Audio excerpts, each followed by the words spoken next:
If you listen in the background,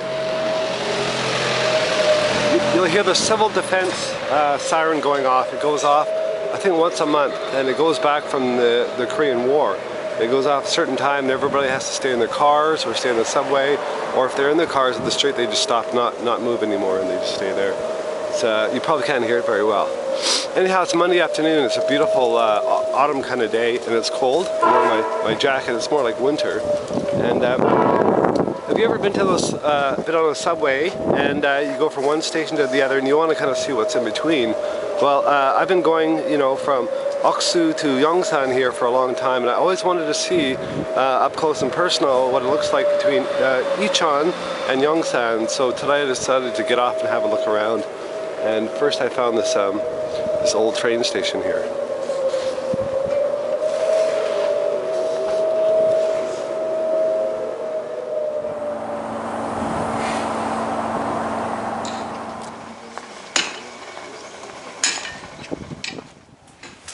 Now you can see here, this is the wall that divides the train track, and this is the dwelling here.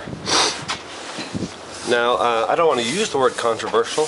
Maybe it's not controversial, but perhaps it is. This area here is Youngsan, and it's owned by the US military. And at some point the US military is supposed to give it back to the Korean government. The Korean government's not putting up much of a fuss because they want to keep diplomatic ties good. But the people have protested as well. This is very high real estate prices here in this one spot of Youngsan. And the US military has little pocket bases here and there. And this is only used for, I don't know, carpools and things like that, training, residents. It's not like a artillery gun sticking out everywhere, but it's still property of the US military.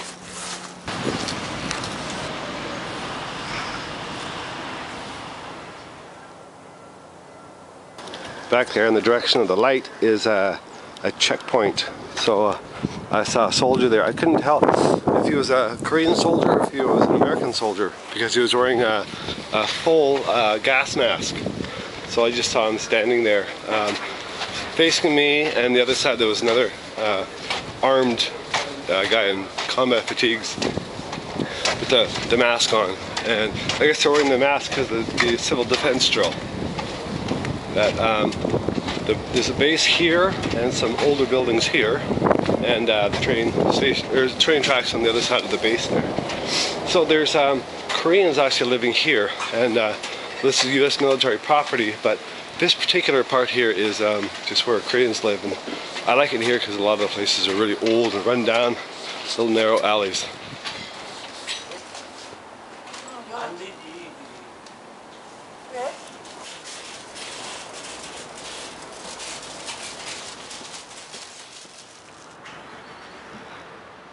See this glass here?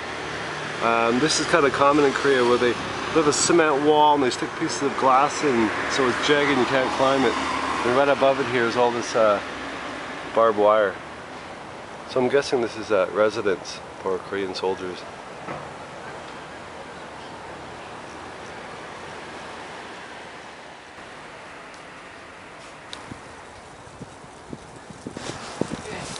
Now, if you've been watching my videos for a while, you know that my style is these old buildings here. So primarily that's why I came down here, to try to shoot some of these old places here that are slowly evaporating from the city of Seoul and the country of Korea.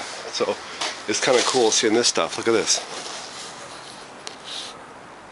It's not very airtight, but it's legit.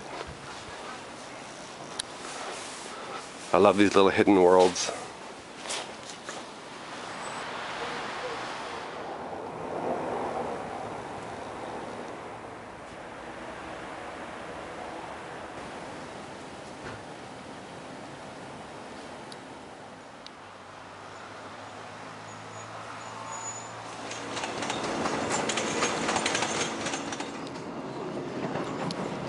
That's a dirty window.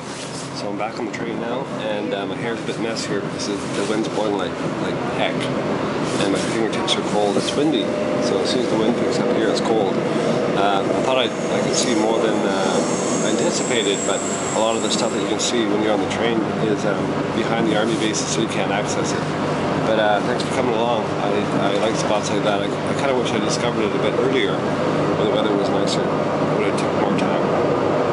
Talk to you later. I'm Michael Arnold 13. Thanks for joining us. Bye-bye.